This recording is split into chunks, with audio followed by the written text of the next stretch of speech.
Pruebas bíblicas sobre la Iglesia restaurada. Mis queridos hermanos, hermanas y amigos. Estoy muy agradecido por la oportunidad de estar aquí con ustedes y considero un gran honor haber sido invitado para dirigirles unas palabras. Quiero agradecer la dulce oración ofrecida al inicio de la reunión y a la vez decirles que he estado orando y buscando el Espíritu del Señor para que me acompañe este día, ya que deseo hablarles sobre tres de los temas más importantes de las enseñanzas del Evangelio de Jesucristo. Panorama general, la apostasía y la restauración.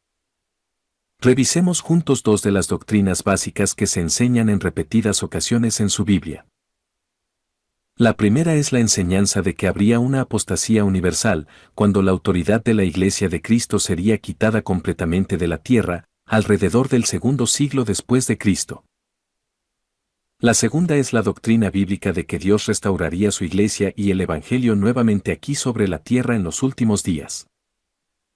Primeramente, voy a resumir estas doctrinas, y luego me gustaría que leyéramos las Escrituras a fin de tener una mejor comprensión de dichas enseñanzas, e invitarles a que busquemos cada una de ellas en la Biblia, si es que la trajeron. Pero si no trajeron sus Escrituras, les voy a pedir que anoten la referencia de estos pasajes, y luego en sus casas, revisen estos y otros pasajes de la Biblia que hablan sobre estos temas. Sería muy interesante que dediquen un poco de su tiempo para renovar la interpretación que tienen acerca de estas escrituras tan importantes sobre la Iglesia de Jesucristo. Doctrina número 1. Creemos que Jesucristo en su día organizó su Iglesia aquí sobre la tierra y que llamó a varios hombres para que trabajaran en ella, dándoles poder y autoridad para obrar en su nombre, ordenándoles a su santo sacerdocio. Este sacerdocio se extendió hacia otros hombres por medio de una serie o cadena de ordenaciones, por aquellos que tenían ese sacerdocio y estaban autorizados para ordenar a otros hombres. Cristo fundamentó su Iglesia sobre apóstoles y profetas, y estos líderes de la Iglesia recibían revelación de él. Cada una de estas características que Cristo estableció en su Iglesia fue una característica de la Iglesia verdadera de Jesucristo. Creemos que hubo un tiempo, poco después de la muerte del Salvador, cuando sus principales seguidores, sus 12 apóstoles y otros discípulos claves, fueron apresados uno por uno y muertos por la causa. Al morir cada uno de ellos, hubo un rompimiento en la cadena de autoridad que Cristo había establecido, y por lo tanto hubo un derrumbe o una apostasía, desviándose de las doctrinas de Dios para abrazar las doctrinas de los hombres, que personas que no tenían la autoridad para hacerlo ni para obrar en el nombre de Cristo enseñaban. Creemos que las Escrituras claramente nos indican que habría una apostasía, y la Biblia describe que en los tiempos de Pablo y sus contemporáneos ya había empezado esta apostasía. La Biblia nos dice que habría una gran apostasía durante la cual Satanás desataría guerras entre los antiguos santos y los vencería, sustituyendo la Iglesia establecida por Jesucristo, por una Iglesia falsa y sin autoridad para obrar en el nombre de Dios. También nos enseña que Dios en su sabiduría, dispondría que su Iglesia fuera restaurada nuevamente en los últimos días, en preparación para el retorno triunfal del Salvador. Una de las enseñanzas principales de la Biblia es que habría una apostasía general en la cual el poder y la autoridad para obrar en el nombre de Jesucristo sería quitada completamente de la faz de la tierra. Nosotros creemos que para que una iglesia sea la iglesia verdadera de Jesucristo hoy día, deberá aceptar como doctrina principal, la doctrina de que hubo una apostasía general después de Cristo, durante la cual la autoridad para representar a Jesucristo fue quitada por completo de la tierra. Doctrina número 2. Nosotros creemos que Jesús, debido al gran amor que sentía por su pueblo, tuvo a bien restaurar su iglesia y su evangelio aquí sobre la tierra en estos últimos días. Así como la Biblia nos dice que habría una apostasía, también claramente y sin equivocación alguna proclama que habría una restauración del evangelio y de la iglesia en estos últimos días. Nosotros creemos que si una iglesia en la actualidad es verdaderamente la iglesia de Jesucristo, deberá ser una iglesia restaurada.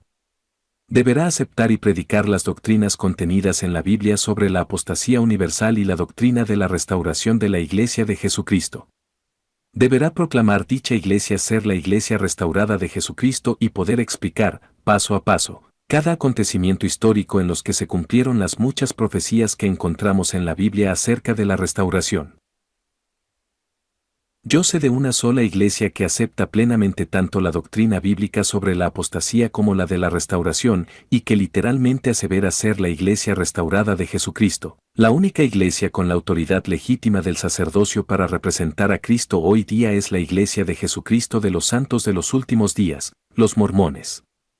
La fuerza de sus doctrinas fundamentadas en la Biblia, junto con la devoción de aproximadamente 60.000 misioneros activos que están cumpliendo misiones de tiempo completo o de medio tiempo, pagando sus propios gastos y con la ayuda del Espíritu Santo, han hecho que esta iglesia sea una de las de mayor crecimiento. En estos días de aflicciones espirituales, cuando muchas denominaciones cristianas están declinando, la iglesia restaurada de Jesucristo se está extendiendo rápidamente en todo el mundo, preparando el camino para la venida de nuestro Señor y Salvador. Mi propósito al estar aquí con ustedes es testificarles que la Biblia habla ampliamente sobre estas dos doctrinas y para ayudarles a comprender la infinidad de escrituras en la Biblia que nos enseñan esta importante doctrina. He tenido que escoger solo los pasajes que serían más apropiados porque sabía que no dispondría de mucho tiempo. Me gustaría que sacaran sus escrituras, que conforme vayamos hablando de ellas anotaran las referencias, y luego, con una oración en sus corazones, vuelvan a leerlas en sus casas. Profecías de la Biblia sobre la apostasía. Las profecías de Pablo. No sufrirán la sana doctrina. Primeramente hablemos sobre la doctrina de la apostasía universal.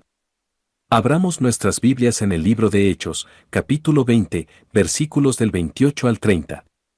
Aquí Pablo está hablando a una congregación en Efeso durante una visita y les hace una advertencia muy específica. ¿Ya tienen la referencia?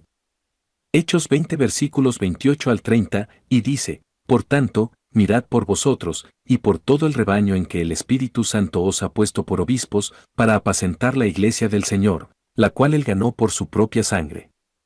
Porque yo sé que después de mi partida entrarán en medio de vosotros lobos rapaces que no perdonarán al rebaño. Y de vosotros mismos se levantarán hombres que hablen cosas perversas para arrastrar tras sí a los discípulos. Nos percatamos de que Pablo sabía que poco después de su partida de esa congregación, los santos en Efeso comenzarían a presenciar la apostasía. Les advirtió que personas, que no eran de la iglesia, vendrían tratando de atraer seguidores aún de entre sus miembros, y que la gente comenzaría a cambiar las doctrinas de Cristo y a sustituirlas por doctrinas de hombres. Veamos ahora en 2 de Timoteo, casi al final del Nuevo Testamento, capítulo 4, versículos 3 y 4, donde al escribir a uno de sus conversos un hombre valiente que respondía al nombre de Timoteo, le advierte. Porque vendrá tiempo cuando no sufrirán la sana doctrina, sino que teniendo comezón de oír, se amontonarán maestros conforme a sus propias concupiscencias, y apartarán de la verdad el oído y se volverán a las fábulas. Esta fue la advertencia que Pablo hizo a Timoteo.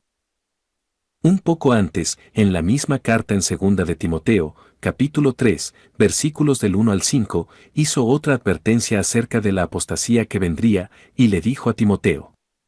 También debes saber esto, que en los postreros días vendrán tiempos peligrosos.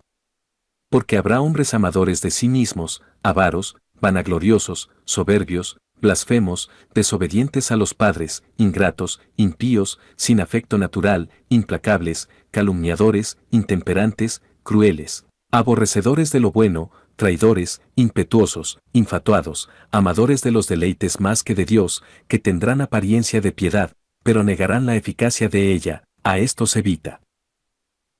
Esa fue la descripción de Pablo, acerca de los que vendrían en los últimos días, cuando los hombres tendrían la forma y apariencia de piedad pero les faltaría la autoridad para obrar en el nombre de Dios. Le advirtió a Timoteo que el tiempo estaba cerca y que aún en esos días deberían alejarse de los hombres que los llevarían por otro camino. Pablo predijo características que identifican a la iglesia apóstata. Regresemos ahora a un libro antes en el Nuevo Testamento, o sea, 1 de Timoteo, capítulo 4, versículos del 1 al 3, donde encontramos una de las profecías más específicas dentro de las Escrituras acerca de esa iglesia que se formaría, pero que cambiaría sus doctrinas para que fuesen muy diferentes a las doctrinas de Jesucristo, y esto fue lo que Pablo escribió. Pero el Espíritu dice claramente que en los postreros tiempos algunos apostatarán de la fe, escuchando a espíritus engañadores y a doctrinas de demonios, por la hipocresía de mentirosos que, teniendo cauterizada la conciencia. Y aquí encontramos las características por las cuales identificó a esa iglesia apóstata como una iglesia que prohibirán casarse y mandarán abstenerse de comer carne. Dice Timoteo en 4 versículo 3. Prohibirán casarse y mandarán abstenerse de alimentos que Dios creó. Al decir alimentos que Dios creó, ¿se interpreta como comer carne? Veamos ahora, ¿cuál iglesia apareció en los primeros 2 o 3 siglos después de la muerte de Cristo y cuáles son 2 de las doctrinas por las cuales se puede identificar a esa iglesia actualmente? Nosotros conocemos a una denominación que dice remontarse en el tiempo y que el primer papa fue el apóstol Pedro. Por supuesto, los santos de los últimos días están de acuerdo en que Pedro fue el líder de la iglesia en tiempos de Cristo, pero nosotros no pensamos que Pedro fue el primer papa. El liderazgo papal no comenzó sino hasta muchos años después. Pero la iglesia que existió después del tiempo de Pedro, ha sido identificada durante mucho tiempo por las doctrinas que dan cumplimiento a esta profecía. Aún hoy día, cuando leemos sobre estas doctrinas, podemos percibir la lucha que se está librando dentro de esa misma iglesia, debido a que los sacerdotes no están de acuerdo con la doctrina del celibato que su iglesia les impone. Los sacerdotes quieren casarse y tener familias, sin embargo hacen un voto de castidad, de seguir siendo célibes y no tomar esposa. Y también vemos en esa misma iglesia las otras características sobre las cuales profetizó Pablo. Durante siglos no comieron carne los viernes, ¿o no? Aún hoy día, cuando vas a un restaurante en cualquier parte del mundo, ¿qué es lo que vemos en el menú los viernes de Semana Santa? Comidas donde el pescado es el plato principal, ¿verdad? ¿Y por qué? Porque esa iglesia decidió que comerían carne solo ciertos días de la semana. Aquí Pablo está profetizando en forma muy clara en tiempos del Nuevo Testamento, 2 de las características que sirven para identificar a esa iglesia, que tomaría el lugar de la iglesia de Jesucristo, que serían célibes y prohibirían a sus miembros comer carne en ciertos días. Pablo no pudo haber sido más específico cuando identificó a la iglesia apóstata que existiría cuando la autoridad del sacerdocio se perdiera. La profecía de Juan. Satanás vencería a los santos. Les daré otro pasaje de la Biblia que tiene un mensaje vital, porque en él, el apóstol Juan profetizó que vendrían tiempos cuando la iglesia de Jesucristo sería quitada completamente de la faz de la tierra, y Satanás extendería su dominio sobre cada familia, idioma y nación. Ese pasaje está en el libro de Apocalipsis, capítulo 13. Podríamos hablar mucho acerca de este capítulo, pero revisemos lo que sucede con anterioridad. Si leen la página anterior, podrán percatarse de que Juan el Revelador está profetizando que vendría una gran bestia y un dragón que daría autoridad a la bestia. Los comentaristas de la Biblia dan diferentes explicaciones acerca de esta bestia y al tiempo de su venida, pero todos están de acuerdo en que su origen es malo e inspirado por Satanás, porque la bestia abre su boca y blasfema contra Dios y declara la guerra contra los santos de Dios hasta que los vence. Después, en Apocalipsis capítulo 13, versículos 7 y 8, Juan escribe: Y se le permitió hacer guerra contra los santos y vencerlos. También se le dio autoridad sobre toda tribu, pueblo, lengua y nación. Y la adoraron todos los moradores de la tierra. Entonces, ¿cuán completa iba a ser la apostasía? Iba a extenderse sobre todas las tribus, lenguas y naciones, ¿verdad? A cada hombre que viviese sobre la tierra, se le iba a negar la autoridad y el evangelio de Jesucristo por un tiempo. La profecía de Pablo. Una apostasía antes de que el Señor venga en su gloria. ¿Por qué se permitiría que esto sucediera? ¿Por qué establecería Dios una iglesia aquí sobre la tierra y luego permitiría que se la llevaran? Yo creo que esta es una de las preguntas que debemos considerar en las Escrituras. Veamos ahora en Lucas, capítulo 11, versículos 49 y 50, y encontremos juntos la respuesta a esta pregunta. Aquí el Salvador nos da la sabiduría necesaria. El pasaje dice: Por eso, la sabiduría de Dios también dijo: Les enviaré profetas y apóstoles, y de ellos, a unos matarán y a otros perseguirán, y luego le dice por qué se permitiría esto, para que se demande de esta generación la sangre de todos los profetas que ha sido derramada desde la fundación del mundo. El Salvador nos ha dicho que la generación que lo crucificó y lo clavó en la cruz fue la generación más perversa que ha vivido sobre la tierra. Aquí en Lucas, el Señor dijo que permitiría que su iglesia fuese llevada de la faz de la tierra, y que hombres perversos la persiguiesen y mataran a sus líderes, y que se dejaría un testimonio contra esa generación. La explicación del Salvador. ¿Por qué matar a los apóstoles? Encontramos otros pasajes en la Biblia acerca de los esfuerzos que hace Satanás para sustituir a la iglesia verdadera de Jesucristo por su iglesia falsa. Uno de los pasajes más poderosos se encuentra en 2 de Tesalonicenses, capítulo 2, versículos 3 y 4. Pablo descubrió que los primeros conversos en Tesalónica pensaban que la segunda venida de Jesucristo estaba tan cerca que habían dejado de trabajar y de cuidar sus hogares y de darles lo necesario para vivir. Pablo les escribió para decirles que Jesucristo no iba a venir todavía y que su venida sería precedida por acontecimientos muy importantes, uno de los cuales sería la apostasía, cuando el pueblo sería engañado por el representante de Satanás, que estaría precisamente en el lugar más alto dentro de la iglesia. Refiriéndose a la venida de Jesucristo en su gloria con la frase ese día, Pablo escribió: nadie os engañe en ninguna manera, porque no vendrá sin que antes venga la apostasía, y se manifieste el hombre de pecado, el hijo de perdición, el cual se opone y se levanta contra todo lo que se llama Dios o es objeto de culto, tanto que se sienta en el templo de Dios como Dios, haciéndose pasar por Dios. Así que aquí tenemos la doctrina de la Biblia, que claramente dice que tenía que haber una caída, o una apostasía, una sustitución de la influencia de Satanás en lugar de la verdadera iglesia de Cristo, antes de que el Salvador venga nuevamente. Ya hemos leído la profecía de Juan el Revelador de que la apostasía sería completa, que Satanás desataría la guerra contra los santos y que tendría control sobre cada nación, tribu y lengua. La profecía de Pedro. Falsos profetas traerán herejías destructoras. El apóstol Pedro también advirtió acerca de la apostasía, cuando la verdadera doctrina y autoridad de Jesucristo sería sustituida por la doctrina de los hombres. Leemos acerca de esto en 2 de Pedro, capítulo 2, versículos 1 y 2.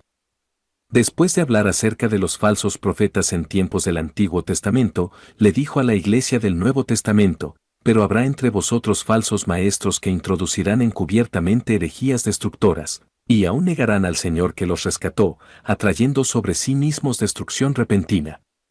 Y muchos seguirán sus disoluciones. La advertencia de Juan. El espíritu del anticristo ya se está manifestando. El apóstol Juan sabía que la apostasía ya había comenzado en sus días y trató de ayudar a los santos a discernir entre la verdad y el error. En aquellos tiempos, era más fácil discernir la verdad ante los complicados asuntos de Satanás, sustituyendo la iglesia verdadera de Jesucristo por una iglesia cristiana falsa con un sinnúmero de doctrinas falsas y la gente aceptaba o rechazaba a Cristo.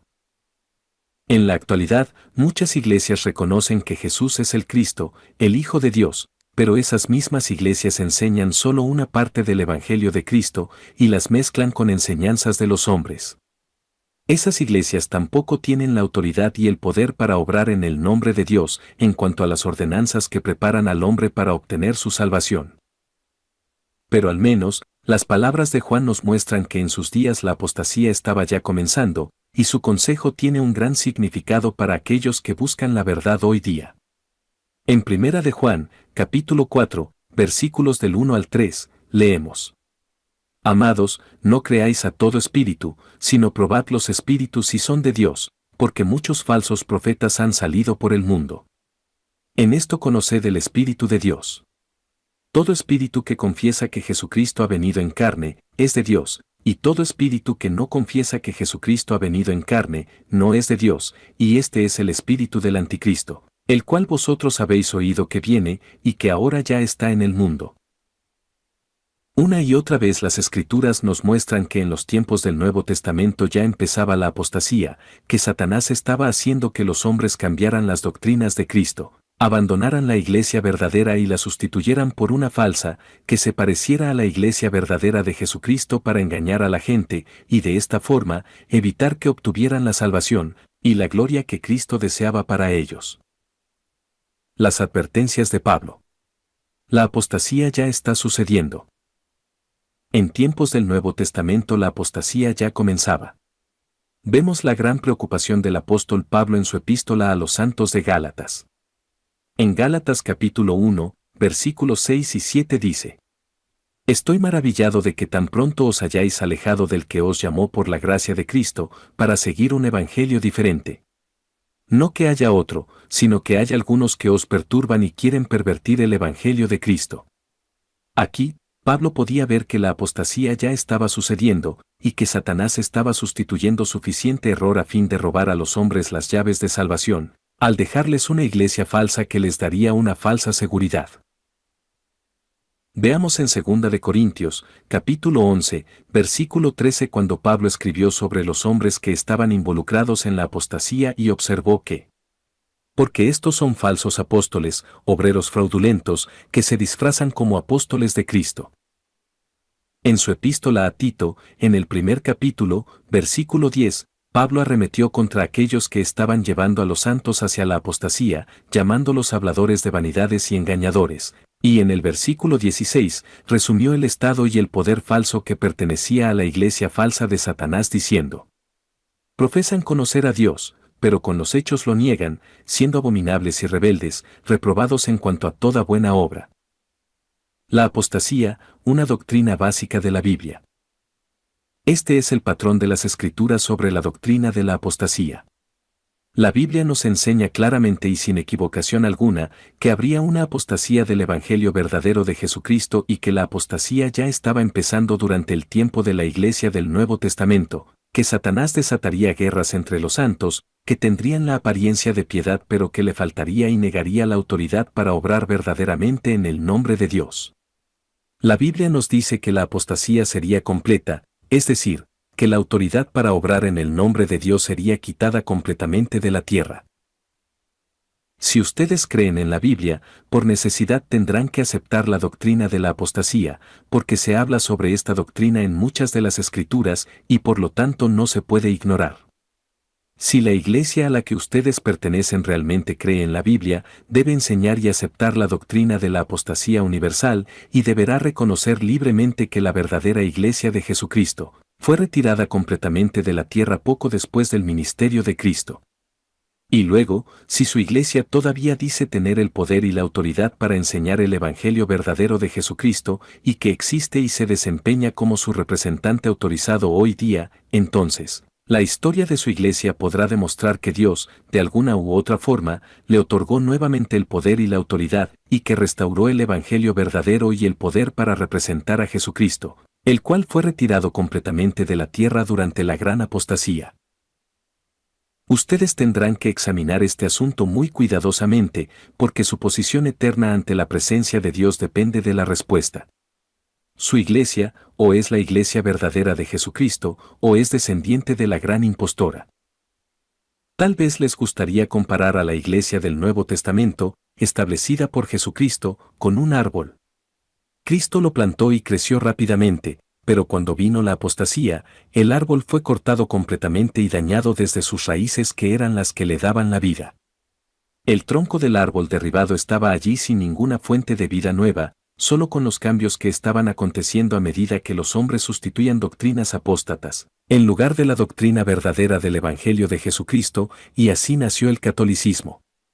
El tronco continuó cambiando y degenerándose durante muchos años hasta que Lutero y Calvino, y otros reformistas, trataron de dar nueva vida, estableciendo retoños del árbol que protestaban contra los excesos del tronco. Pero si el tronco no tiene vida, ¿podría haber vida en las ramas? Si al tronco católico le faltaba autoridad para obrar en el nombre de Dios, ¿las ramas protestantes podrían sacar autoridad de la madera muerta de donde surgieron? La respuesta es obvia. Las doctrinas protestantes básicas, un esfuerzo para vencer al poder católico. A medida que se llevaba a cabo la reforma, el catolicismo mantenía el poder y controlaba a la gente por medio de dos enseñanzas que habían sido impulsadas hasta el extremo, pero que la gente aceptaba. Primeramente, el catolicismo enseñaba que el hombre no podía ser salvo a menos que recibiera los sacramentos de la Iglesia Católica, y segundo, que solamente el Papa poseía la autoridad para leer e interpretar las Escrituras. Los protestantes trataron de contrarrestar estos dos soportes poderosos a los que se sujetaban, que hacían que el péndulo oscilara al otro extremo. Enseñaban que no eran necesarios ni las ordenanzas religiosas ni los sacramentos, sino que el hombre puede ser salvo solo con tener fe. Y decidieron que no había necesidad de tener autoridad para obrar en el nombre de Dios, cualquier persona podía organizar una iglesia y Dios la aceptaría. Con solo leer la Biblia se tenía la suficiente autoridad. Esas enseñanzas que reemplazaron llegaron a ser muy populares y rompieron el poder que el catolicismo tenía sobre la gente, pero estas enseñanzas eran igualmente falsas como las enseñanzas católicas a las que habían reemplazado. 6 características de la Iglesia de Jesucristo del Nuevo Testamento. Examinemos por unos momentos la Iglesia que Cristo estableció en tiempos del Nuevo Testamento y hagamos una lista de algunas de las características por las cuales era identificada. A propósito, algunas personas dicen que Cristo realmente no estableció una iglesia, que la iglesia realmente fue establecida hasta después de su muerte. Pero en Mateo, capítulo 18, versículo 17, el Señor enseñó que si un hombre tenía una disputa con otro, no podría resolverlo en forma privada, sino que tenía que decirlo a la iglesia.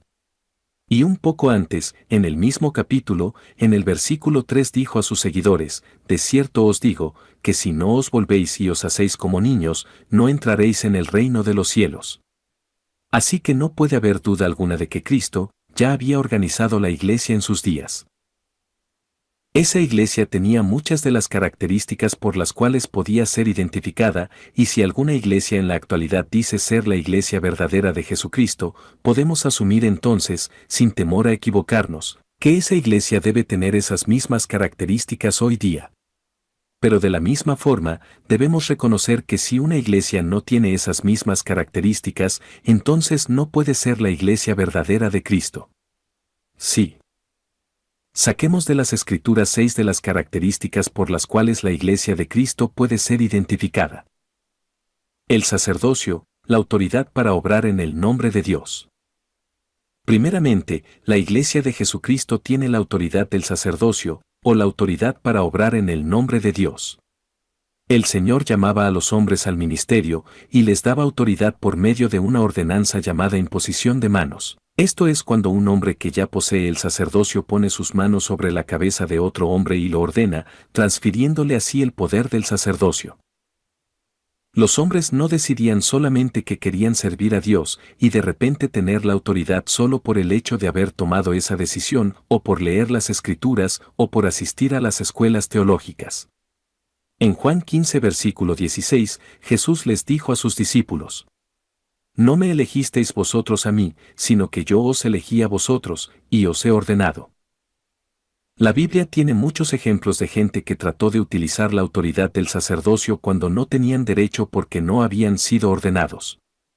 En Hechos 19 versículos 13 al 16, leemos acerca de los 7 hijos de Esceva que trataron de invocar el nombre de Jesús sobre aquellos que tenían espíritus malos sin tener el sacerdocio, y el espíritu malo les respondió de esta manera: A Jesús conozco, y sé quién es Pablo, pero vosotros, ¿quiénes sois? Y luego el hombre que tenía el espíritu malo atacó a los 7 hermanos quienes huyeron desnudos y heridos.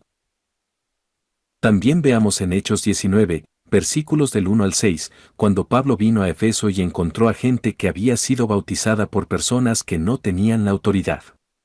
Pablo sabía que esto había sucedido porque la persona que les había bautizado no les había enseñado las doctrinas básicas de Cristo, y en este caso, ni siquiera sabían de la existencia del Espíritu Santo.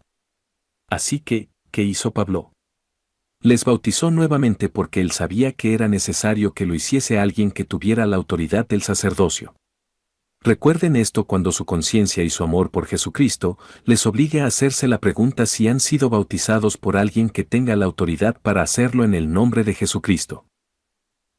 Así que esta es la primera característica de la Iglesia de Jesucristo del Nuevo Testamento. Sus líderes y obreros tenían el sacerdocio, la autoridad de Dios para representar a Jesucristo y predicar y efectuar las ordenanzas necesarias en su nombre. Una cadena de ordenanzas, se recibió el sacerdocio de manos de poseedores autorizados. La segunda característica estaba estrechamente ligada a la primera, tenía que haber una cadena de ordenaciones que llegaban hasta cada poseedor del sacerdocio. Cada una de las personas tenía que recibir el sacerdocio de manos de alguien que previamente lo poseyera y de la forma como se describe en repetidas ocasiones en las Escrituras. El solo hecho de tener un deseo ferviente de servir a Dios no constituye un llamamiento autorizado al sacerdocio, ni en la actualidad ni en tiempos del Nuevo Testamento. El apóstol Pablo fue muy enfático acerca de cómo debería el hombre recibir el sacerdocio. Al estar hablando sobre este tema en Hebreos 5 versículo 4, dijo, «Y nadie toma para sí esta honra, sino el que es llamado por Dios, como lo fue Aarón». Esta es la clave: un hombre no solo decide que quiere tener el sacerdocio, sino que deberá ser llamado de Dios con el mismo procedimiento que se describe en las Escrituras, y luego ser ordenado por un poseedor del sacerdocio. Y esa cadena de ordenación al sacerdocio deberá continuar sin romperse hasta llegar a Jesucristo. Pero si a la cadena le falta, aunque sea un eslabón, entonces no existe el poder del sacerdocio más allá del eslabón perdido. Y según las Escrituras, ¿cuál es el procedimiento por medio del cual el hombre era llamado al sacerdocio? Básicamente consistía de 3 partes. La primera. La inspiración llegaba a alguien con autoridad, revelándole que esa persona debería ser llamado al oficio del sacerdocio. Segunda. El nombre de la persona era presentado a la congregación para su aprobación. Tercera. La persona era ordenada al oficio del sacerdocio por alguien que ya previamente tenía la autoridad del sacerdocio. Esos 3 pasos se siguieron cuando Aarón, el hermano de Moisés, fue llamado al sacerdocio, en Éxodo, capítulo 28, versículos 1, 3 y 41. El sucesor de Moisés fue llamado de la misma manera, o sea, siguiendo el procedimiento de los 3 pasos. Les voy a leer acerca de su llamamiento en Números 27, versículos 18 al 23. Y Jehová dijo a Moisés: «Toma a Josué hijo de Nun, varón en el cual hay espíritu, y pondrás tu mano sobre él». Ese es el primer paso. La revelación fue dada a la persona con autoridad, y lo pondrás delante del sacerdote Eleazar, y delante de toda la congregación. Aquí vemos el segundo paso, presentación delante de la congregación. Y finalmente en el versículo 23. Y puso sobre él sus manos, y le dio el cargo, como Jehová había mandado por mano de Moisés. Aquí está el tercer paso. Moisés ordenó a Josué por medio de la imposición de manos, extendiendo la línea de ordenación a otro eslabón. Podemos ver este mismo procedimiento en repetidas ocasiones en tiempos del Nuevo Testamento, pero hay una instancia especialmente ilustrativa que nos muestra ambas formas: la forma correcta e incorrecta de recibir el sacerdocio, de cómo reciben los hombres el sacerdocio y cómo no lo reciben. El Señor visitó a Saulo de Tarso, quien había sido un enemigo de la Iglesia, en el camino hacia Damasco, pero eso no constituyó un llamamiento al ministerio, ni le otorgó la autoridad hasta en tanto estuvo en Antioquía. O sea, pasó más de un año. Leemos en Hechos 13 versículo 1 al 3 que sí existían poseedores del sacerdocio en Antioquía, personas que eran profetas y maestros. Ellos fueron los que recibieron la revelación para conferirle a Saulo la autoridad y enviarlo a una misión, y dice así: «Ministrando estos al Señor, y ayunando, dijo el Espíritu Santo: Apartadme a Bernabé y a Saulo para la obra a que los he llamado». Entonces, habiendo ayunado y orado, les impusieron las manos y los despidieron. Nuevamente encontramos a estos hombres que ya eran poseedores del sacerdocio, otorgando esta misma autoridad a Pablo, y al hacerlo, agregaban otro eslabón a la cadena de ordenaciones. Fíjense ahora, aun habiendo tenido una visión gloriosa del Salvador, este no dio a Saulo la autoridad. Ni siquiera el ser sanado o bautizado, o recibir el Espíritu Santo le dio a Saulo la autoridad del sacerdocio, sino que debió ser ordenado por un poseedor del sacerdocio, para que la línea de ordenación fuese válida y continuara y ningún hombre tomase el honor para sí. 12 apóstoles, el fundamento de la Iglesia.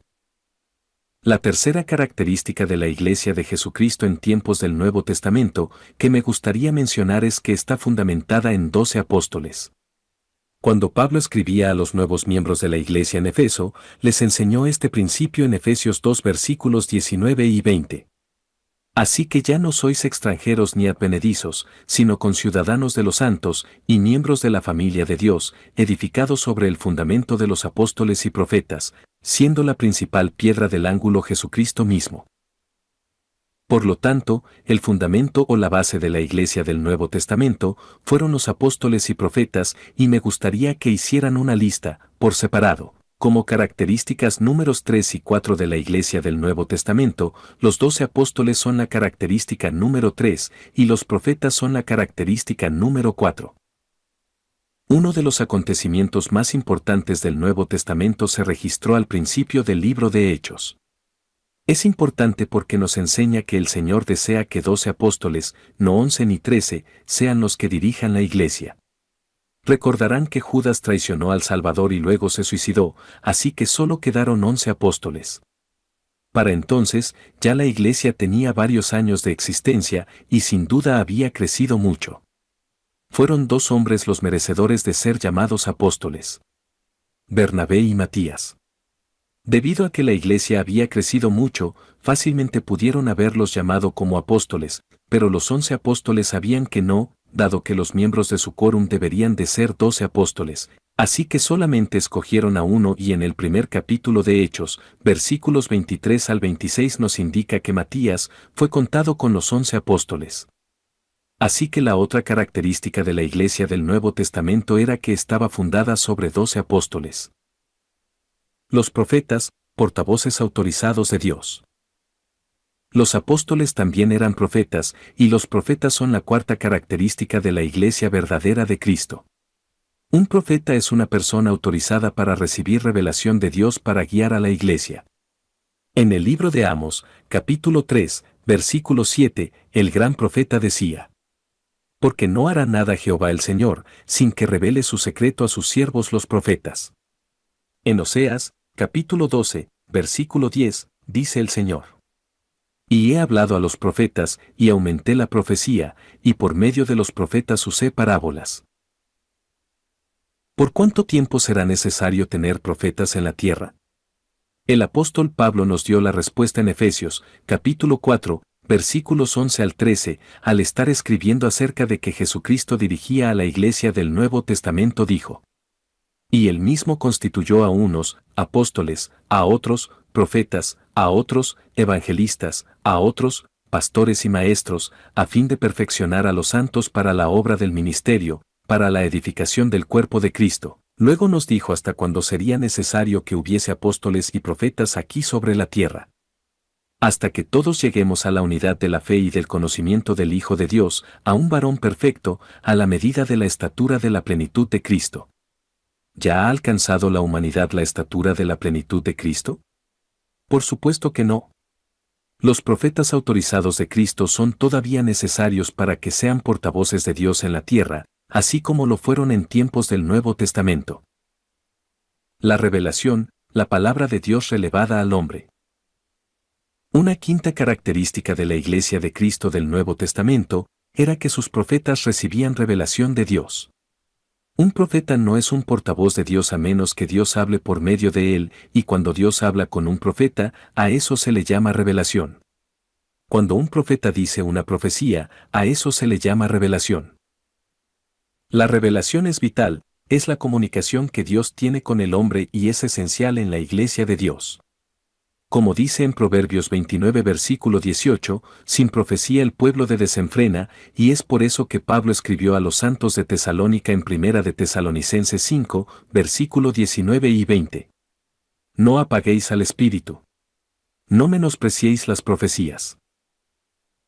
La revelación dada a un profeta es el proceso por medio del cual Dios enseña sus verdades eternas a su pueblo, y Pablo sabía eso. En Gálatas 1 versículos 11 y 12 escribió: Mas os hago saber, hermanos, que el evangelio anunciado por mí, no es según hombre, pues yo ni lo recibí ni lo aprendí de hombre alguno, sino por revelación de Jesucristo. Cuando se escribe revelación nueva y es formalmente aceptada por la Iglesia, se convierte en escritura. Las revelaciones de la Iglesia primitiva eran escritas y llegaban a ser nuevas escrituras, partes del Nuevo Testamento.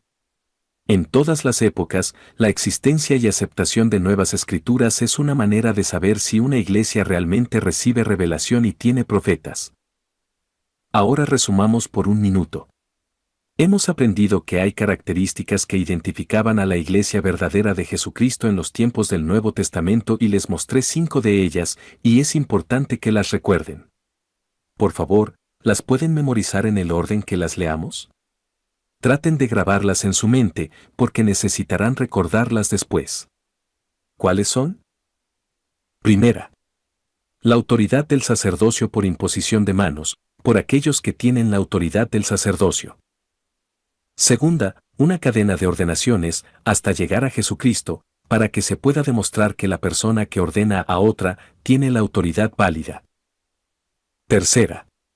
12 apóstoles, porque ellos fueron el fundamento de la Iglesia del Nuevo Testamento. Cuarta. Profetas, los portavoces de Dios que transmitían la palabra de Dios a la Iglesia y. Quinta. Revelación, los mensajes de Dios para dirigir a su Iglesia. El reconocimiento de que acontecería una apostasía universal. Estas características eran tan importantes que se las voy a repetir nuevamente. El poder del sacerdocio, una cadena de ordenanzas, 12 apóstoles, profetas y la revelación. Y debido a que ya hemos aprendido que la Iglesia del Nuevo Testamento ya sabía que habría una apostasía, yo agregaré otra característica a nuestra lista. La Iglesia de Cristo admitió que habría una apostasía universal, y esta es la característica número 6. ¿Son el catolicismo y el protestantismo la Iglesia verdadera de Cristo? Hay docenas de características de la Iglesia verdadera que podemos identificar en las Escrituras, pero nos tomaría mucho tiempo, así que voy a resumir mucho de la historia cristiana antigua en unos cuantos párrafos para contarles qué sucedió con estas características esenciales. Después de la muerte de Jesucristo, la persecución contra la Iglesia aumentó en forma considerable. Durante las siguientes décadas, los enemigos de la Iglesia mataron a los apóstoles así como a otros líderes de la misma, imponiéndoles castigos terribles como la muerte. Conforme morían los apóstoles, la cadena de ordenaciones se iba rompiendo y la continuidad del liderazgo de la Iglesia se interrumpió, y ya no hubo 12 apóstoles, y esos apóstoles también eran profetas. Así que la revelación que Dios daba a la Iglesia por medio de sus profetas autorizados también cesó. Sin la cadena de ordenaciones y sin la guía de los apóstoles y profetas, se comenzaron a introducir furtivamente falsas creencias y prácticas inadecuadas. El sacerdocio se perdió y la Iglesia había completado su transformación. Ya no era la Iglesia de Dios, se había convertido en la Iglesia de los hombres, cumpliéndose de esta manera las profecías del Nuevo Testamento que ya hemos leído. Como lo escribió Pablo, ahora era una iglesia que tenía la forma de santidad, pero negando la eficacia de su poder. No tenía profetas, y por lo tanto, no recibía revelación alguna, así que esas características se perdieron y dejaron de ser importantes. Ya no había 12 apóstoles, por lo tanto adaptaron nuevas formas de gobernar la iglesia evolucionando así hasta el ilegal papado y el colegio cardenalicio. La cadena de ordenaciones se había roto y el sacerdocio se perdió. Claro, todavía se ordenaba a las personas para ocupar diferentes responsabilidades en la iglesia, pero la autoridad y el poder del sacerdocio, así como los procedimientos correctos del sacerdocio y organizaciones, ya no existían desde hacía mucho tiempo. Se introdujeron otros cambios en la iglesia. Un concepto diferente y cambiado sobre la naturaleza de Dios, la adoración de santos y de la Virgen María, el bautismo por aspersión, imágenes religiosas, el celibato, el rosario, la doctrina de transubstanciación, la doctrina de la Inmaculada Concepción, el dogma de la infalibilidad pontífica, la doctrina del purgatorio, la venta de indulgencias, la Inquisición española, papas corruptos excomulgándose unos a otros, y mucho más. El árbol que le daba la vida había sido cortado desde sus raíces y el tronco estaba muerto. Ni el tronco ni las ramas que salían de ese tronco eran la iglesia verdadera de Jesucristo, sino organizaciones de los hombres, que tenían forma de santidad pero no tenían el poder ni la autorización para obrar en el nombre de Dios. Una prueba moderna. ¿Tienen las iglesias en la actualidad esas 6 características? ¿Cómo pueden ustedes saber y estar seguros de que estas cosas realmente acontecieron? La forma más sencilla es guiarnos por las características de la Iglesia de Jesucristo del Nuevo Testamento. Pregúntense a sí mismos. ¿La Iglesia Católica cree en la revelación y en que hay nuevas escrituras en la actualidad? No, ni siquiera cree que exista la revelación actual, así que podría tener profetas en la actualidad. No. ¿Es dirigida por 12 apóstoles? No.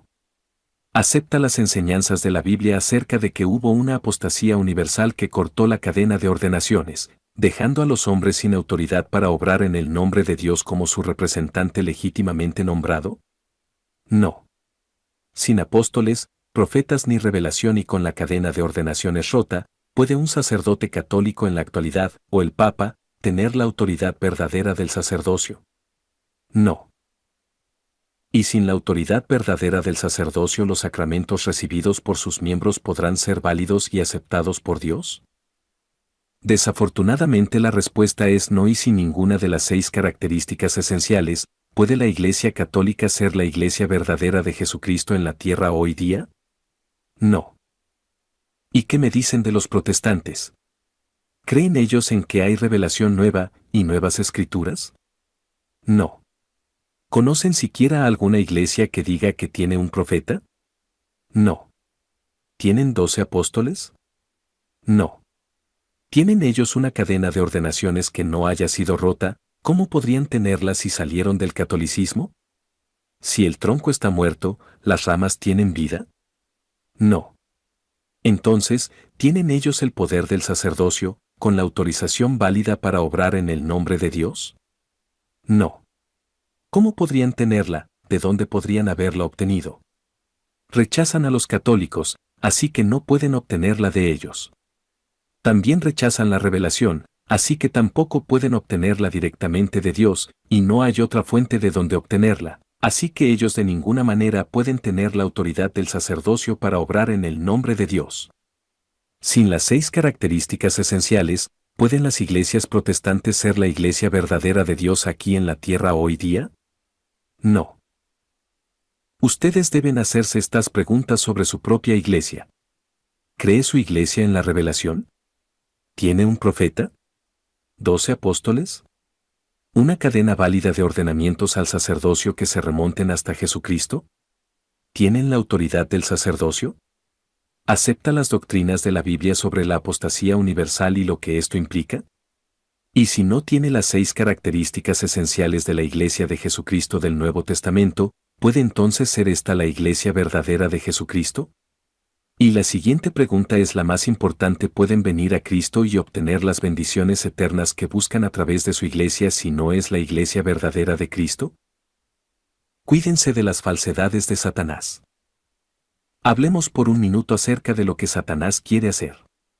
Yo creo que lo que él quiere que tú hagas es que te dejes llevar por la complacencia. Él quiere que tú aceptes una cosa falsa y que creas que es verdadera. Quiere que pienses que has llegado al lugar sin siquiera haber tomado el avión correcto. Quiere que aceptes sus falsedades y nunca preguntes, ni evalúes, ni desafíes su validez, hasta que se haya cumplido tu tiempo de probación aquí sobre la tierra y te atrape en sus manos. Quisiera compartir con ustedes 4 pasajes de las Escrituras, donde encontramos lo que Dios ha dicho referente a aquellos que aceptan las falsedades de Satanás, en vez de obedecer sus mandamientos y consejos dados por medio de la Iglesia verdadera de Dios. Escríbanlas por favor y luego, al llegar a sus casas, vuélvanlas a leer y piensen con detenimiento, porque su futuro eterno depende de cómo respondan a estas preguntas. La primera se encuentra en Mateo, capítulo 7, versículos 21 al 23. No todo el que me dice, Señor, Señor, entrará en el reino de los cielos, sino el que hace la voluntad de mi Padre que está en los cielos. Muchos me dirán en aquel día, Señor, Señor, ¿no profetizamos en tu nombre, y en tu nombre echamos fuera demonios, y en tu nombre hicimos muchos milagros? Y entonces les declararé, nunca os conocí, apartaos de mí, hacedores de maldad. ¿Pueden ustedes darse cuenta del peligro al pensar que las cosas falsas serán aceptadas como verdaderas? Dios no aceptará lo falso. Por favor, tomen nota del segundo pasaje, que se encuentra en Mateo 15 versículos 7 al 9. Es una profecía de Isaías citada por el Salvador. Era apropiada en los tiempos de Isaías y se aplicó en los tiempos de Cristo, y antes de que termine mi plática veremos que también tiene un significado especial para nosotros en la actualidad. Jesús dijo lo siguiente a la gente que vivía en la falsedad en lugar de vivir el Evangelio verdadero. Hipócritas, bien profetizó de vosotros Isaías, cuando dijo: Este pueblo de labios me honra, mas su corazón está lejos de mí. Pues en vano me honran, enseñando como doctrinas, mandamientos de hombres. ¿Es válido aceptar lo falso y vivir conforme a las enseñanzas de los hombres? Jesús dijo: en vano me honran. Este es un pensamiento aterrador. El tercer pasaje se encuentra en Romanos 10 versículos 2 y 3. Porque yo les doy testimonio de que tienen celo de Dios, pero no conforme a ciencia. Porque ignorando la justicia de Dios y procurando establecer la suya propia, no se han sujetado a la justicia de Dios. Y este es la esencia del asunto. No importa cuán celoso se sea de Dios, si desean tener las recompensas eternas de Él, tienen que someterse a la justicia de Dios, y eso solo se puede lograr por medio de la Iglesia verdadera de Dios, dirigida por un hombre poseedor del sacerdocio y con la debida autorización. No caminas por la calle y entras en cualquier puerta, la que mejor te guste, tienes que entrar por la puerta estrecha que te lleve a tu senda, a tu destino real. Y esto nos lleva a la cuarta escritura. Mateo 7 versículos 13 y 14, donde Jesús habla acerca de la puerta estrecha que lleva a su reino. Entrad por la puerta estrecha, porque ancha es la puerta, y espacioso el camino que lleva a la perdición, y muchos son los que entran por ella, porque estrecha es la puerta, y angosto el camino que lleva a la vida, y pocos son los que la hallan. Estas son las advertencias que Dios nos ha dado si aceptamos las falsedades de Satanás en lugar de buscar y entrar en el redil de la verdadera Iglesia de Jesucristo. Ahora resumamos. Primeramente, hemos hablado de la doctrina de la Biblia que nos dice que habría una apostasía universal después de la era de la Iglesia del Nuevo Testamento, y hemos visto que se han cumplido estas profecías. Luego hemos identificado 6 características de la Iglesia verdadera de Jesucristo, también vimos cómo se perdieron, y nos percatamos de que ninguna de esas características se encuentra en el catolicismo, o en las iglesias protestantes de la cristiandad moderna. Y tercero, hemos examinado las amonestaciones de Dios, concernientes al peligro de creer que aún desempeñando con celo una actividad en alguna iglesia no autorizada por Jesucristo, nos traerá las recompensas eternas que deseamos. Nuestra tarea es examinar todas las profecías que se encuentran en la Biblia, que nos dicen que Dios se proponía restaurar su iglesia aquí en la tierra en los últimos días, y basar mi afirmación audaz de que en la actualidad, la iglesia verdadera de Jesucristo, puede ser solo una que haya sido restaurada por revelación divina. Acontecimientos sobre la restauración de la Iglesia de Jesucristo. Antes de abrir nuestras Biblias para examinar estas profecías, brevemente les diré los acontecimientos de esa restauración que trajo a la Iglesia del Señor nuevamente aquí a la tierra. Un día en la primavera de 1830, un joven escogido por Dios fue a un bosque cerca de su casa buscando una respuesta a una pregunta que le preocupaba mucho. ¿A cuál iglesia deberé unirme? Este joven de apenas 15 años, cuyo nombre era José Smith, había escuchado a un predicador explicar, en una reunión cerca de su casa, un pasaje de la Biblia en donde se hacía una promesa muy importante.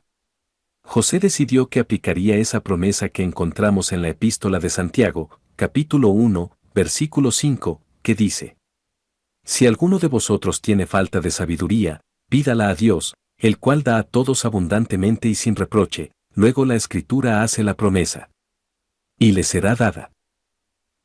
El joven José Smith fue al bosque cerca de su casa en Nueva York, se arrodilló y oró a Dios. En respuesta a su oración, lo visitaron 2 personajes celestiales, uno señalando al otro le dijo: José, este es mi hijo amado, escúchalo. Allí, José habló con Dios el Padre y con su Hijo Jesucristo e hizo la siguiente pregunta: ¿a qué iglesia debo unirme? Para sorpresa suya, le fue dicho no se uniera a ninguna de las iglesias que había entonces, y supo de la preocupación de Dios porque los hombres lo alababan con su boca pero que sus corazones lejos estaban de él, que enseñaban como mandamientos la doctrina de hombres en lugar de la doctrina de Dios. En otras palabras, Dios le dijo a José que había existido una apostasía, o sea, que el poder y la autoridad para obrar en el nombre de Dios se habían perdido, y que las doctrinas verdaderas de la Iglesia de Jesucristo no se encontraban en la tierra. 3 años y medio pasaron, y José esperó pacientemente para recibir más instrucciones, hasta que finalmente, la noche del 21 de septiembre de 1823, estando en su recámara, oró con mucho fervor a su Padre Celestial. En respuesta a esa oración se le apareció un personaje angelical, le dijo que su nombre era Moroni, que había vivido en el continente americano 1400 años antes, y que había enterrado unas planchas metálicas en un cerro cercano. Moroni también le dijo que esas planchas eran los registros de las relaciones de Dios con la gente que había vivido en las Américas. Se le fue mostrado en una visión el lugar donde estaban enterradas las planchas. Esa misma noche, al estar hablando con José, Moroni le dijo que la plenitud del Evangelio eterno se encontraba en esas planchas, y también le advirtió de los grandes juicios que vendrían a la tierra en los últimos días. Moroni se apareció a José 3 veces esa misma noche, y nuevamente al siguiente día, repitiendo y agregando cosas nuevas a su mensaje. José le dijo a su padre lo que había sucedido, y éste lo envió al cerro que había visto durante la visión, y allí José encontró las planchas. Al querer sacar las planchas, nuevamente se le apareció el ángel, y le dijo todavía no era tiempo de sacarlas, sino que tendría que regresar al cerro cada año en el mismo día para que se le enseñara y capacitara. El ángel Moroni vino durante 4 años para enseñar y preparar a José, para entregarle las planchas y para restaurar a la tierra esos registros inspirados. El libro lleva el nombre del padre de Moroni, el hombre que guardó y compendió esos registros y es conocido en todo el mundo en la actualidad como el Libro de Mormón. José recibió las planchas y comenzó la traducción en el verano de 1827, pero no terminó de traducirlas sino hasta 1829. Mientras José y su escribiente y amigo Oliverio Couderi trabajaban diligentemente en la traducción, encontraron un pasaje que se refería a la doctrina del bautismo. Ellos sabían que no habían sido bautizados, así que José y Oliverio decidieron, el 15 de mayo de 1829, buscar por medio de la oración, una respuesta al mandamiento que se les había dado en las Escrituras de que tendrían que ser bautizados. Cuando por medio de la oración buscaban la respuesta, nuevamente fueron visitados por un ser celestial quien se identificó como Juan el Bautista, ese gran profeta que bautizó a nuestro Señor y Salvador. Juan puso sus manos sobre sus cabezas y les confirió el sacerdocio de Aarón, o sea el sacerdocio menor, como es conocido en la actualidad y que tiene el poder para bautizar. Ya que los dos poseían el sacerdocio, les dio el mandamiento de que debían bautizarse uno al otro, y así lo hicieron. Así que José y Oliverio fueron bautizados por medio del poder del sacerdocio que Juan les había conferido. Un mes después, en junio de 1829, Pedro, Santiago y Juan, los 3 líderes de los 12 apóstoles en la Iglesia del Señor en el meridiano de los tiempos, aparecieron a José y Oliverio y les restauraron el sacerdocio mayor, el santo sacerdocio de la Orden del Hijo de Dios, llamado el sacerdocio de Melquisedec. Estos 3 grandes líderes de la Iglesia de Cristo en tiempos antiguos les confirieron el mismo gran poder que ellos tenían, el poder del apostolado, y les dieron las llaves del reino. Dándoles la autoridad para obrar en ordenanzas mayores del Evangelio, la autoridad para efectuar sellamientos y unir a las personas por tiempo y eternidad, el mismo poder de sellamiento que ellos poseían en el meridiano de los tiempos. El Evangelio continuó. Por la autoridad del apostolado otorgado a ellos, y obedeciendo un mandamiento directo de Dios, José Smith y Oliverio Couderi realmente restauraron la Iglesia de Cristo nuevamente sobre la tierra, la misma iglesia primitiva que había sido dirigida por Pedro, Santiago y Juan y los otros apóstoles después de la muerte de Cristo. La iglesia restaurada fue oficialmente reorganizada el 6 de abril de 1830. Pero el proceso de restauración continuó hasta el año de 1836, cuando El Salvador apareció el 3 de abril en Kirtland, Ohio, y aceptó el templo que había sido construido en su nombre. Luego Moisés apareció y restauró las llaves para el recogimiento de la casa de Israel. Después apareció Elías y restauró otras llaves del sacerdocio, cuya intención era volver el corazón de los hijos a los padres y el corazón de los padres a los hijos. Nosotros sabemos que en esas apariciones tenemos la base para la restauración del Evangelio de Jesucristo. Sabemos que todavía faltan cosas por hacer en este proceso de restauración y que están por venir y estamos en espera de ellas, así como de las revelaciones futuras que éstas conllevarán. Profecías bíblicas sobre los acontecimientos de la restauración. El sueño de Nabucodonosor: se establecería el reino de Dios y cubriría la tierra. Con este breve recuento histórico como antecedente, veamos ahora algunas de las profecías bíblicas sobre la restauración de la Iglesia verdadera de Dios. Abramos nuestras Biblias en el Antiguo Testamento, en el libro de Daniel, y revisemos una de las profecías más significativas dada a hombre alguno. Es interesante que esta revelación haya sido dada a una persona que ni siquiera pertenecía a la Iglesia de Dios, sino que era un rey pagano, Nabucodonosor, quien durante su sueño vio la imagen de un hombre. Hay que entender que esa imagen era como un calendario que representaba eventos que sucederían en el futuro. La estatua tenía una cabeza de oro, el pecho y los brazos de plata, y su vientre y muslos eran de bronce. Sus manos eran de hierro fuerte, y sus pies eran parte de hierro y parte de barro cocido.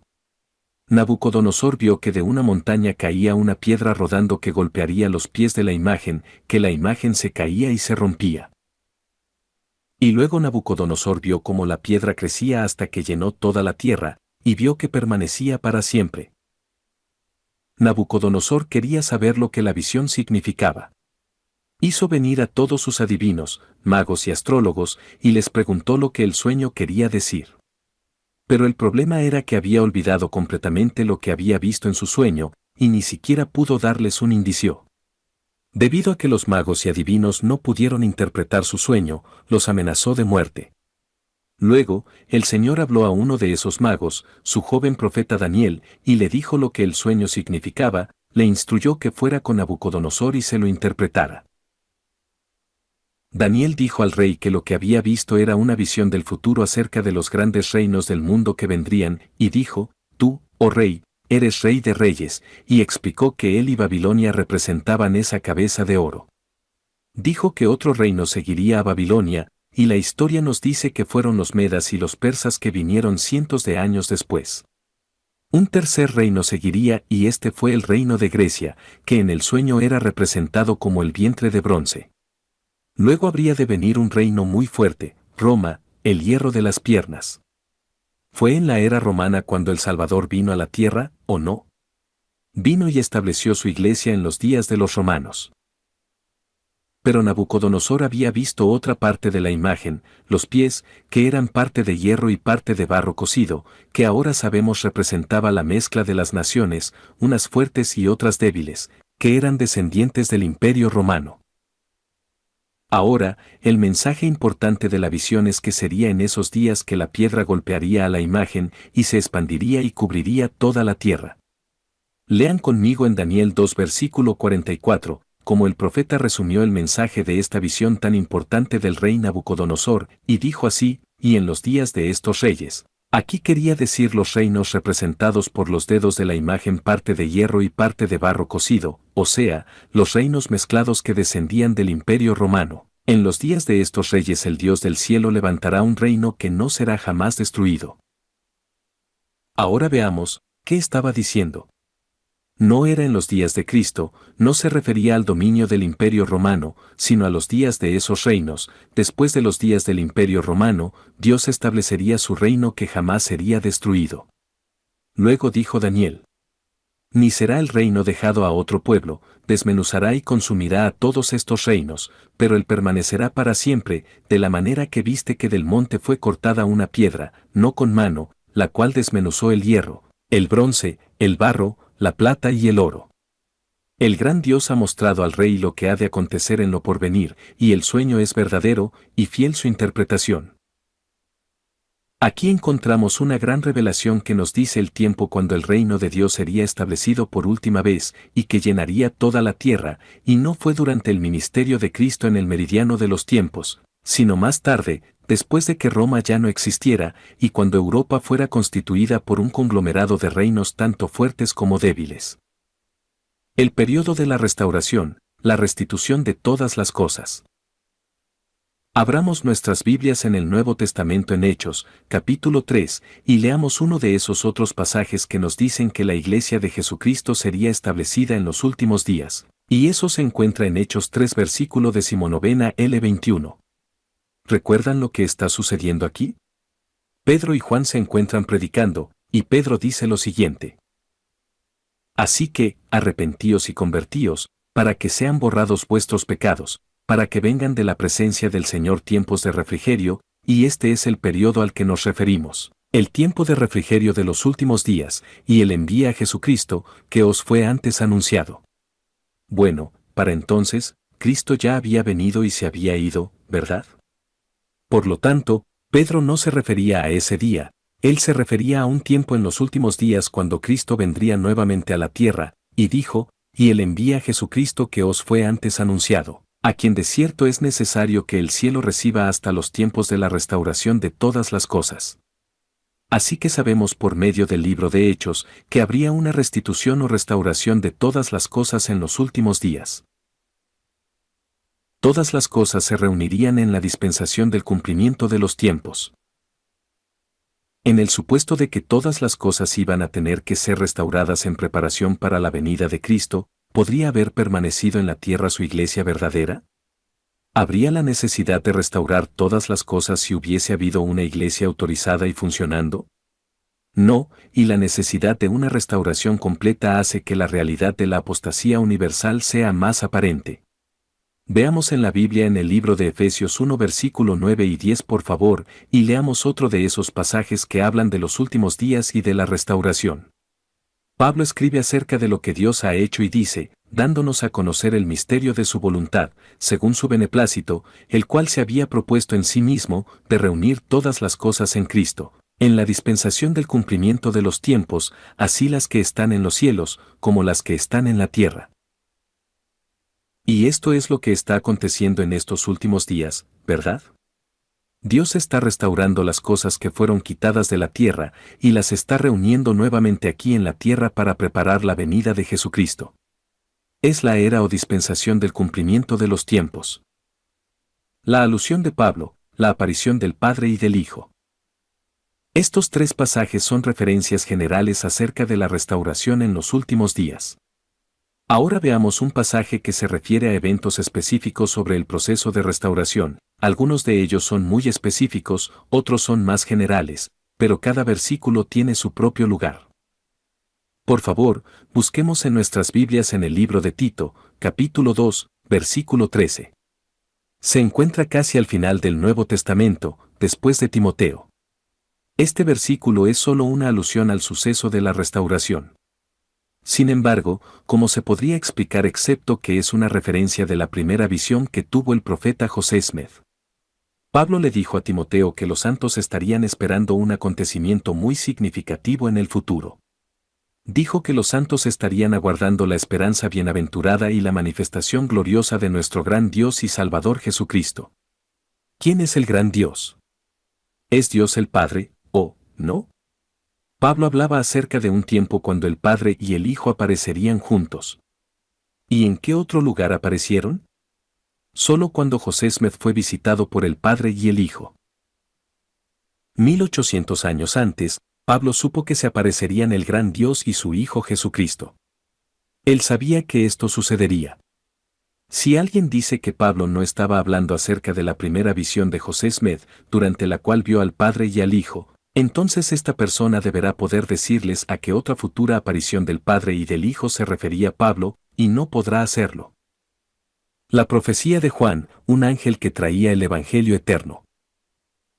El segundo suceso en el proceso de la restauración fue la aparición del ángel Moroni a José Smith el 21 de septiembre de 1823.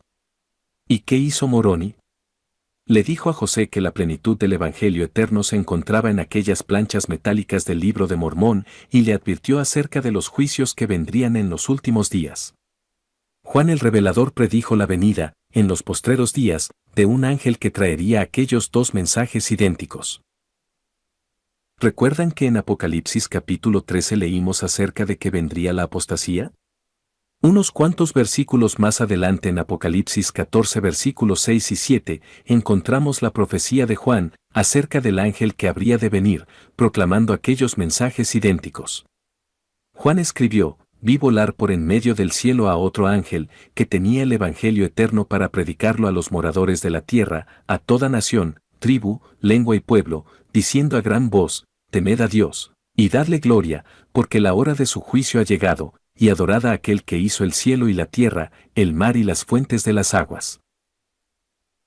Esa es la profecía. El ángel que vendría a la tierra traería el Evangelio eterno. Ahora, ¿qué fue lo que Moroni dijo que había en las planchas del libro del Mormón? La plenitud del Evangelio eterno. ¿Y cuál sería el mensaje del ángel que vio Juan? Temed a Dios porque los juicios de los últimos días están por venir. Juan pudo ver a través del tiempo que vendría un ángel que traería los dos mensajes, la plenitud del Evangelio eterno y el mensaje de que debemos temerle a Dios, porque la hora de su juicio ha llegado, y eso fue exactamente lo que hizo Moroni. Ahora, ¿habría Juan profetizado que un ángel traería la plenitud del Evangelio eterno si alguna de las iglesias de entonces lo hubiese tenido? Claro que no, y si alguna persona les dice que en Moroni no se cumplió la profecía de Juan, entonces debe de estar preparado para decirles cuándo y a quién apareció el ángel, pero no les podrá responder. Y si esa misma persona les dice que el ángel no ha venido aún, deben recordarle que el ángel traería la plenitud del Evangelio eterno y pregúntenle qué implicación tiene en cuanto al estado que guarda su iglesia. ¿Puede ser la iglesia verdadera sin el Evangelio eterno?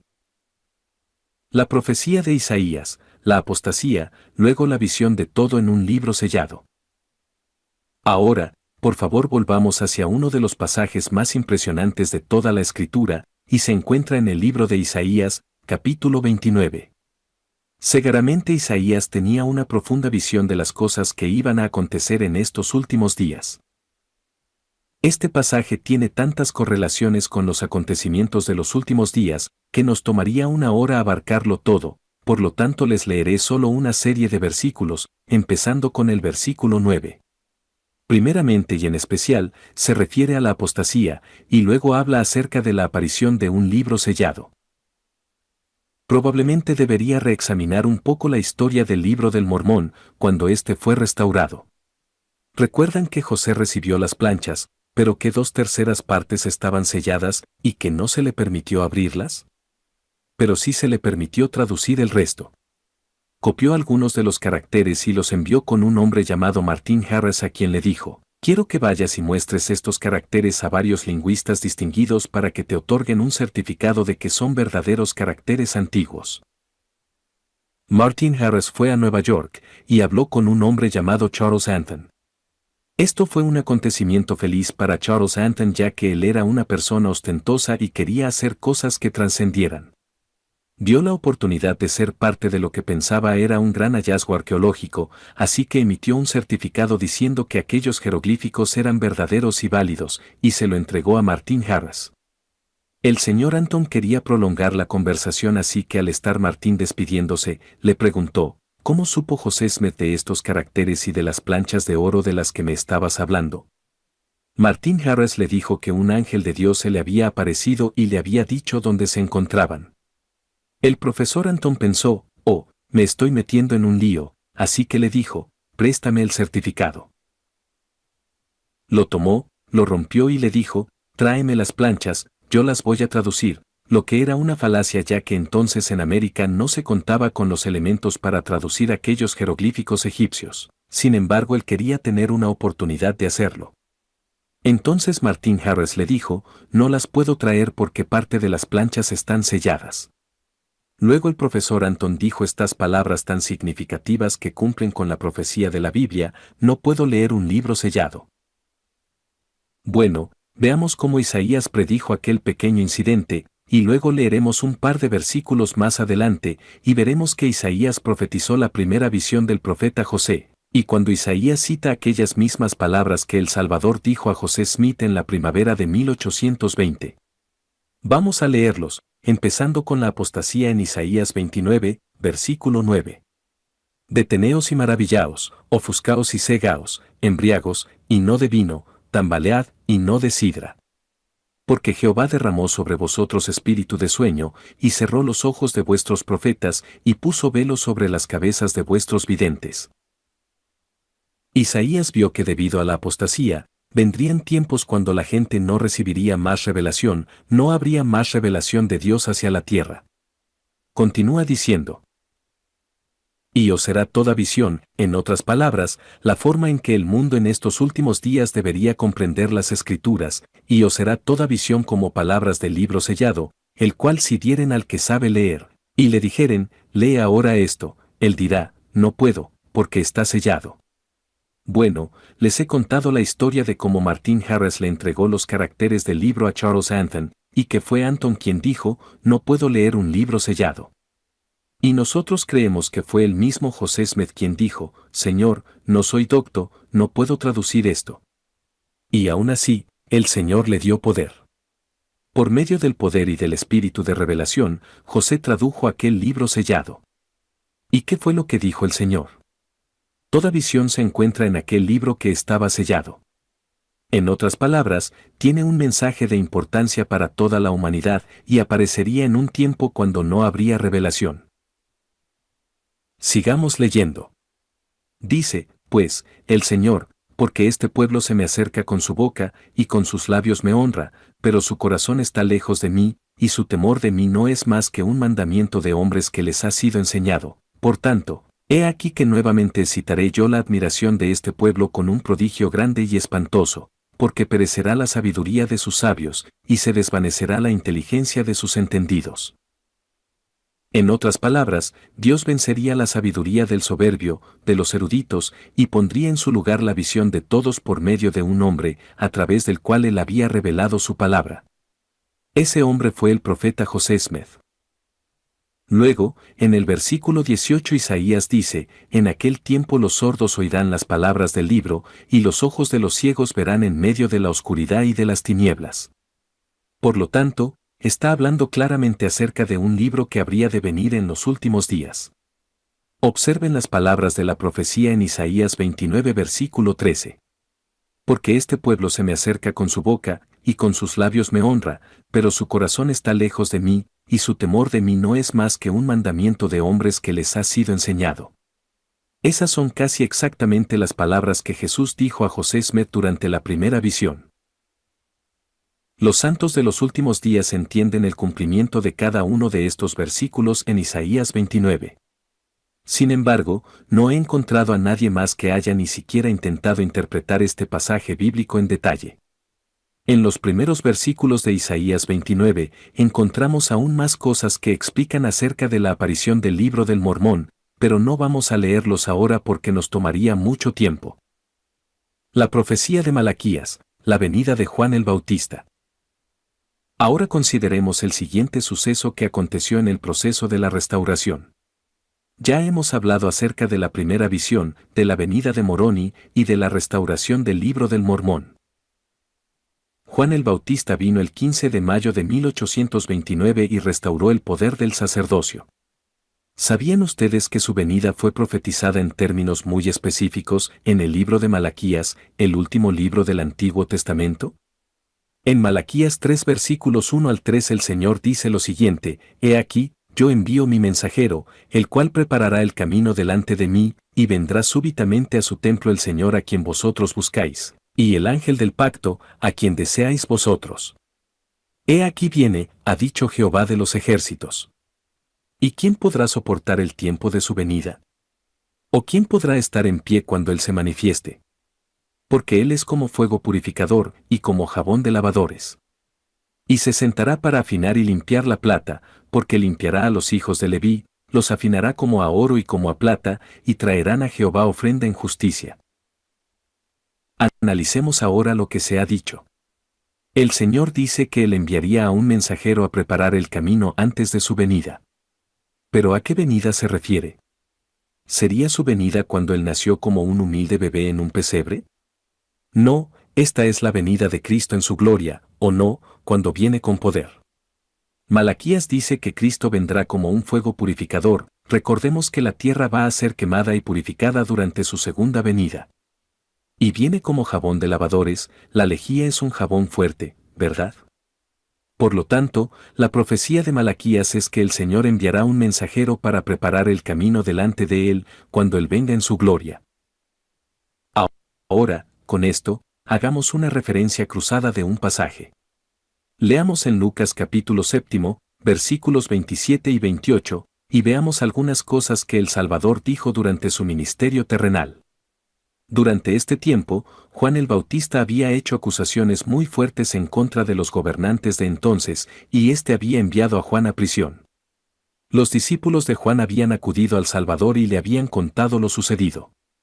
En aquel contexto, el Salvador habló a sus otros seguidores acerca de Juan el Bautista, y dijo en Lucas 7 versículos 27 y 28, «Este es de quien está escrito, He aquí, envío mi mensajero delante de tu faz, el cual preparará tu camino delante de ti. Os digo que entre los nacidos de mujeres, no hay mayor profeta que Juan el Bautista». Por lo tanto, el Salvador cita aquel pasaje de Malaquías y dice que Juan el Bautista es el hombre que cumplirá aquella profecía. Sin embargo, la profecía se refería acerca de la futura venida de Cristo en su gloria, cuando el mundo sería limpiado con fuego. Así que el Salvador claramente identifica a Juan como el que vendría y prepararía el camino delante de él. Los santos de los últimos días saben que Juan el Bautista vino el 15 de mayo de 1829, en cumplimiento directo de esta profecía, pero ninguna otra iglesia hace afirmación alguna en cuanto a todo esto. Los poderes del sellamiento restaurados por Pedro, Santiago y Juan. Ahora leamos otro pasaje de las Escrituras. ¿Quién vino después en el proceso de restauración? Fueron Pedro, Santiago y Juan, ¿verdad? No existe ningún pasaje bíblico que hable específicamente acerca de su venida en los últimos días, pero tenemos algo mucho más importante en las palabras del Salvador en Mateo 16 versículos 13 al 19. Recuerdan que en este pasaje el Salvador voltea hacia sus discípulos y les pregunta quién pensaban los hombres que él era, y ellos contestaron, bueno, algunos dicen que tú eres Juan, y otros dicen que eres Elías, y algunos dicen que tú eres Jeremías, o alguno de los profetas. Pero Cristo les dijo, ¿y vosotros, quién decís que soy yo? Respondiendo Simón Pedro dijo, tú eres el Cristo, el Hijo del Dios viviente. Entonces el Salvador dijo estas importantes palabras a Pedro. Bienaventurado eres, Simón, hijo de Jonás, porque no te lo reveló carne ni sangre, sino mi Padre que está en los cielos. Y yo también te digo, que tú eres Pedro, y sobre esta roca edificaré mi iglesia, y las puertas del Hades no prevalecerán contra ella.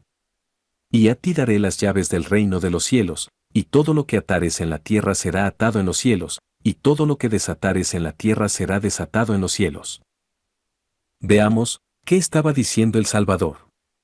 Los santos de los últimos días reconocen que Pedro era el líder de la iglesia en aquellos días, y fue el mismo Pedro quien regresó en estos últimos días, y estableció nuevamente los poderes del sacerdocio mayor aquí sobre la tierra, y restauró la autoridad del apostolado a José Smith. ¿Cómo podemos saber que tenemos el sacerdocio mayor aquí en la tierra? ¿Cómo podemos saber que nosotros, los mormones, tenemos las llaves del reino de los cielos? Bueno, ¿qué poseía Pedro? El poder de sellar tanto en la tierra como en el cielo, ¿cierto? ¿Cuántas iglesias conocen ustedes, en la actualidad, que afirmen tener el poder de atar en la tierra, para que también sea atado en el cielo? Los santos de los últimos días son la única iglesia que afirma poder atar o sellar parejas en matrimonio por tiempo y eternidad, de tal forma que la pareja esté unida después de la muerte. Ninguna otra iglesia puede afirmar, o estar siquiera en posibilidad de sellar, a las parejas hasta la eternidad, todas ellas dicen, hasta que la muerte los separe. Y el mismo Pedro, a quien el Salvador dijo, y a ti te daré las llaves del reino de los cielos, regresó en estos últimos días y restauró el poder del apostolado, el poder del sacerdocio de Melquisedec, y el poder de sellar en la tierra una vez más. Nosotros sabemos que Pedro con sus ayudantes, Santiago y Juan, vino y restauró esos poderes, y los tenemos en nuestra iglesia hoy día.